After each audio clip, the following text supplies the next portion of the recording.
the newest racing game from Bizarre Creations, the same developer responsible for the Project Gotham Racing franchise.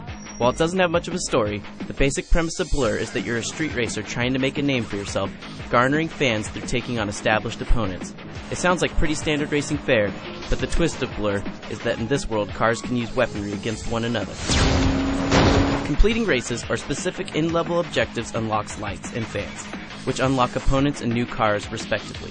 The single-player game is essentially a series of races wherein you attempt to complete the specific demands of your current rival. Once you complete your opponent's demands, you get to face them in a one-on-one showdown, where winning means you get to take their car.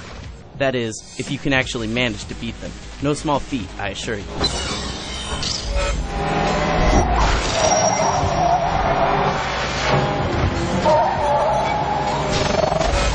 The basic premise of Blur sounds great when you hear it described, but the game just doesn't come together as good as I'd hoped. The cars look pretty good, though it looks silly seeing real-world cars shooting weapons like Mario Kart, but the environments are boring, and in general, Blur doesn't look nearly as good as other contemporary racers. The interface is also tacky. The on-screen HUD is way too busy, though the rearview mirror is a nice touch, and the music is just downright boring and forgettable. Not that the cars are the only good-looking part of the game.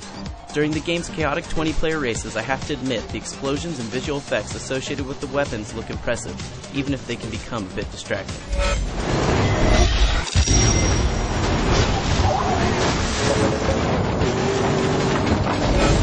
Blur is hard. Really hard. I consider myself pretty decent at racing games, but if you can't drift like a pro, then you're going to have some serious trouble with this game. Heck, even if you can, you're still going to have trouble because just as you're getting into your groove in the race, the AI is going to blast your face off with some sort of weapon. I played the game mostly on the normal difficulty, but at some point I had to turn it down to easy just to have fun against the brutally skilled AI. The weapons are a cool addition to the game, but in the larger races the sheer amount of combat going on was more annoying than anything else. It's hard enough to negotiate 19 opponents who seem to always be faster than you, and to focus on driving the tough tracks, but having to dodge and attack at the same time makes the game feel overwhelming at times. There's nothing more frustrating than managing to fight your way to the top just to have the AI dash your dreams of victory with a series of shots that feel like the game just wants you to fail. Not that fighting human players is much better. Sure, there's something to be said for how much fun it can be smashing your friends with a well-placed weapon, but the 20-player online matches quickly devolve into a chaotic mess where getting first is a secondary concern to just trying to survive amongst the fury of firearms.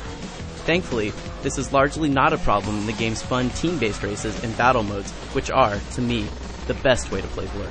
And if you care about unlocking items in multiplayer, don't worry, Blur's got you more than covered with a host of levels to gain and mods, essentially stat-boosting items, to unlock.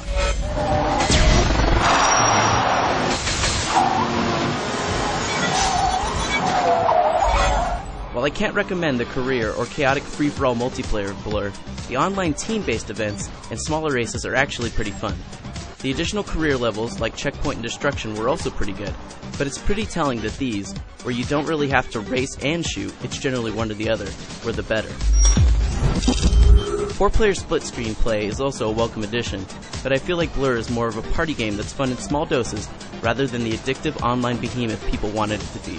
For more Blur coverage, as well as the review, go to IGN.com.